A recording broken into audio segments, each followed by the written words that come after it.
প্রিয় ছাত্রছাত্রীরা, আজকে আমি তোমাদের কেবিএর এর মাধ্যমে ক্লাস 8 এর ইতিহাস যে সমস্ত প্রশ্নগুলো দেওয়া হয়েছে সেকেন্ড সামেটিভের জন্য অর্থাৎ দ্বিতীয় পর্যায়ে মূল্যায়নের জন্য 2025 সালের রায়মার্টিন প্রশ্নবিচিত্রাতে স্কুল নম্বর 7 পেজ নম্বর 273 সেখানে যে সমস্ত প্রশ্নগুলো দেওয়া হয়েছে 7 নম্বর স্কুলের সমস্ত প্রশ্নের উত্তর আমরা আলোচনা করবো আজকে এই ভিডিওর মাধ্যমে।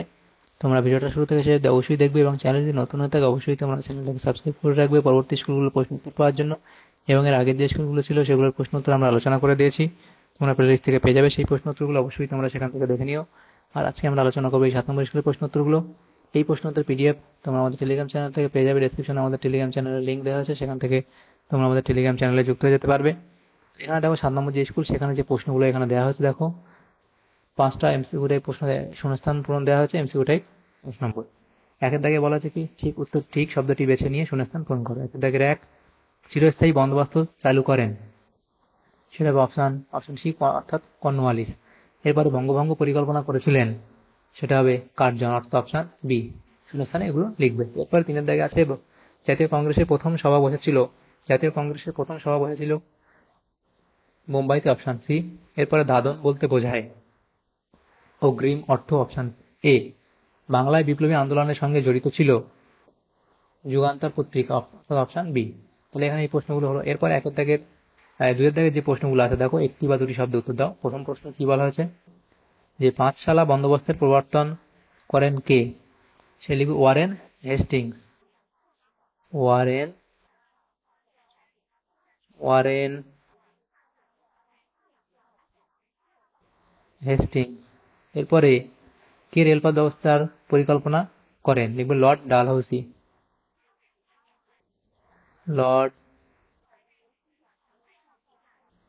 লর্ড ডালহৌসি। এরপরে কে আইন করে সতীদাহ প্রথা নিষিদ্ধ করেন? লিখবে লর্ড উইলিয়াম বেন্টিং।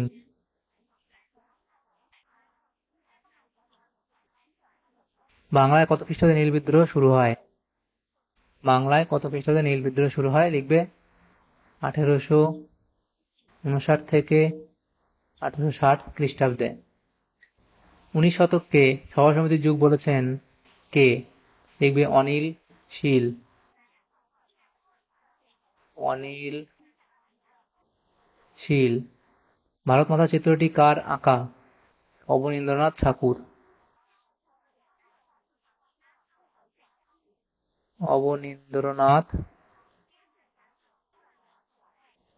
ঠাকুর। পরে প্রশ্ন, কে জাতীয় মেলা প্রতিষ্ঠা করেছিলেন? কে জাতীয় মেলা প্রতিষ্ঠা করেছিলেন? সেটা হবে নবগোপাল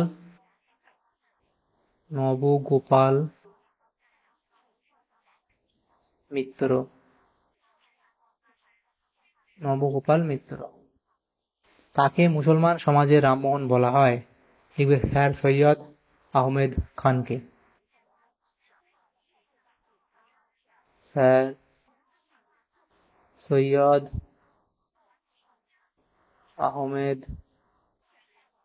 খানকে। এরপরে অবশিল্পায়নের ফলে কোন কোন কুটির শিল্পের সর্বাধিক ক্ষতি হয়? লিখবে কাঠ, চর্ম, তাঁত শিল্প ইত্যাদি।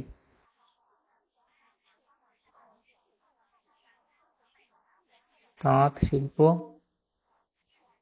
লিখবে। মঙ্গলবাড়ি বন্দোবস্ত কত খ্রিস্টাব্দে প্রবর্তিত হয়? লিখবে 1822 খ্রিস্টাব্দে। পরের প্রশ্নগুলো দেখো, যেটা বলা হয়েছে 3-এর দাগে কস্তম্ভ এবং এদিকে কস্তম্ভ দেওয়া হয়েছে। সেখানে প্রথম যেটা বলা হয়েছে কি হিন্দু প্যাট্রিয়ট, তাহলে হিন্দু প্যাট্রিয়ট কোনটা হবে? সেটা মিলবে নীল বিদ্রোহ। এরপরে বাহাদুর শাহ জাফর, সেটা হবে শেষ মোগল সম্রাট রাজা রামমোহন রায় সতীদাহ বিরোধী আন্দোলন।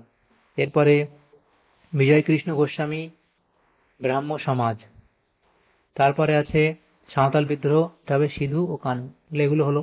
এরপরে 4-এর দাগে আছে নিচের বিবৃতিগুলি কোনটি ঠিক কোনটি ভুল লেখো। তাহলে এখানে ঠিক ভুল নির্ণয় করতে বলা হয়েছে। প্রথম প্রশ্ন, রেলপথের বিস্তারের মাধ্যমে দেশীয় পণ্যে ভারতের বাজার ছেয়ে গিয়েছিল, এটা এখানে ভুল বলা হয়েছে। এরপরে 1994 খ্রিস্টাব্দে চিরস্থায়ী বন্দোবস্ত চালু হয়, এটাও ভুল বলা হয়েছে।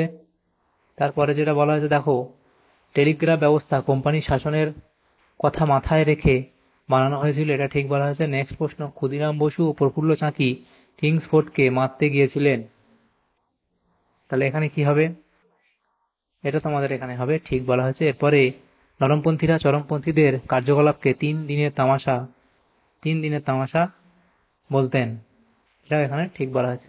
পরে প্রশ্ন 5 দাগে কি বলা হয়েছে, বেমানান শব্দটি খুঁজে বার করো।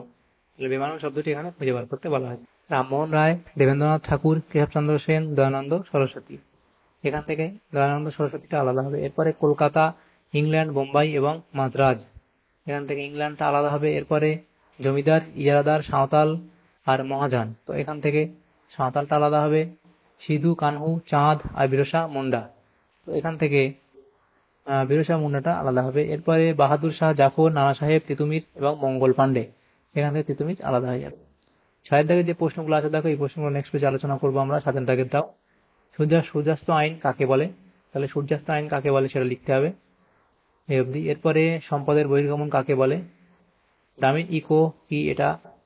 এরপরে ওয়াহাবি কথাটির অর্থ এবং ফরাজি শব্দটির অর্থ লিখবে। এরপরে প্রশ্ন 7 দাগের, নববঙ্গ বা ইয়ং বেঙ্গল কাদের বলা হয় এবং নববঙ্গ আন্দোলন কেন ব্যর্থ হয়, তাহলে নববঙ্গ ইয়ং বেঙ্গল কাদের বলা হয় এটা লিখবে, এবং ব্যর্থতার কারণ, গঠনমূলক কর্মসূচির অভাব, সীমাবদ্ধ আন্দোলন এবং উচ্ছৃঙ্খলা।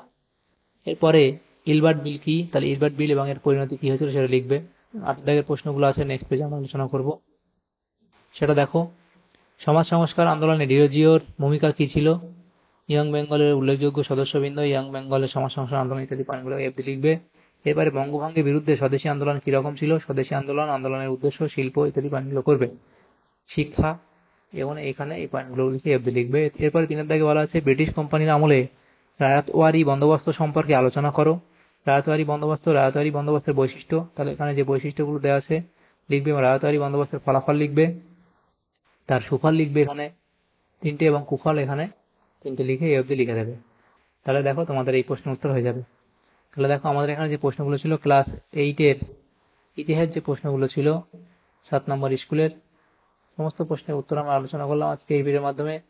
তোমাদের যদি সামান্যতম উপকার এসে থাকে ভিডিওটা অবশ্যই লাইক করবে এবং বেশি বেশি করে বন্ধুদের সাথে শেয়ার করবে। আর পরবর্তী যে স্কুলগুলো আছে সেই স্কুলগুলোর প্রশ্নোত্তর পাওয়ার জন্য অবশ্যই তোমরা আমাদের চ্যানেলটাকে সাবস্ক্রাইব করে রাখবে। Thank you, thanks for watching.